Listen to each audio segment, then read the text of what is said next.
paling belakang. Jadi yang paling belakang mah tidak sila tapi lurus. Dan nanti nariknya bergantian.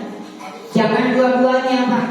Bergantian kiri kanan. Kalau sudah mantap, yang kiri itu ditarik lebih kencang, yang kanan nahan, maka hewan akan terbang ke sebelah kiri. Kalau ini instrukturnya saja gagal. Kenapa? Karena dia narik berbalik. Nah, yang saya rekomendasikan ini, karena ini kalau ditarik oleh banyakan orang aman Pak. Cuman poinnya supaya tidak terjadi seperti sapi yang tadi asal-asalan, maka simpelnya itu Pak, dia harus tegang, kemudian jaraknya 1 jengkal dari punggung. Setelah itu kencang ditarik. Lihat sapi sudah roboh, dia akan bilang cepat-cepatlah sembelih.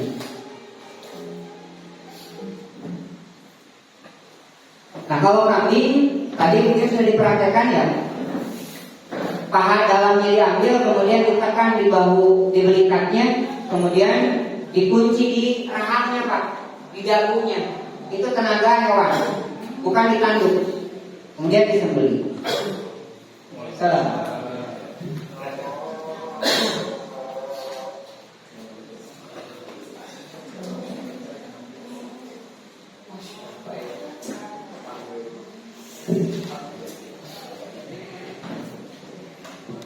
Nah ini terakhir Pak. Nah, para pejabat tas tongkat ini kan hampir ada cepat. Terakhir, Bapak dibacakan doa itu ketika hewan sebelum direbahkan. Kenapa? Tadi prinsip tidak boleh membiarkan hewan bergerak di luar sifat alamiahnya. Kemudian nanti si simpul itu nanti Bapak kencangkan ketika hewannya mau direbahkan.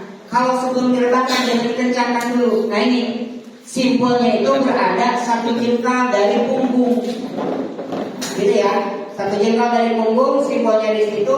Regangkan, kuncikan. Kalau sudah tidak bisa ditarik lagi, baru luruskan posisi hewan dan diarahkan ke kiblat di sebelah kiri. Tarik Pak dengan instruksi.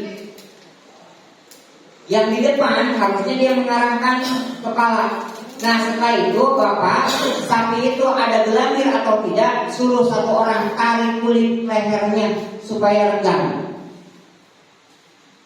Kemudian yang megang kepala harusnya dia memegang ininya, dagunya, supaya lebih tegang ke arah L, ke arah sana. Coba perhatikan, sapi ketika dia berbaring dilakukan sayatan, dia tidak bergerak. Dia tidak bergerak Pak, tapi darahnya mancur, dia belum bergerak. Berapa lama? 30 detik sampai darahnya keluar, baru lewat itu dia akan berontak, melepaskan tenaganya. Dan biarkan, clearkan area, jangan kan ada orang yang dipotong, datang saya mau dilihat. Kalau sudah dipotong lepaskan, biarkan dia bergerak dengan bebas supaya apa? Nanti darahnya akan terpompa, kemudian tubuhnya yang otot-ototnya itu akan terlepaskan supaya nanti akan membantu pengumpukan daging yang akan kita konsumsi. Begitu Bapak barangkali dari sisi materi yang bisa tersampaikan. Ini juga sama Pak. Saya ingin memperlihatkan teknik sembelihan itu. Poinnya itu ada 3. Yang pertama yang pegang kepala, yang kedua yang narik gelambir, yang ketiga Bapak memposisikan pisau. Jadi pisau itu sebawah mungkin kalau teknik tarikan, kalau teknik dorongan seberat mungkin pisau yang dipakai. Nah ini terjadi kesalahan dulu karena yang menarik itu warga, jadi tanpa perintah sapinya ditarik Pak, sehingga roboh. Kata saya tuh teruskan saja karena kalau diulang sapinya akan ngamuk. Nah celakanya doanya akhirnya dibacakan sudah hewannya rebah. Tapi setelah itu percepat proses penyembelihannya. Jadi bapak-bapak nusokan doa ilahi dengan mustafa dan seterusnya.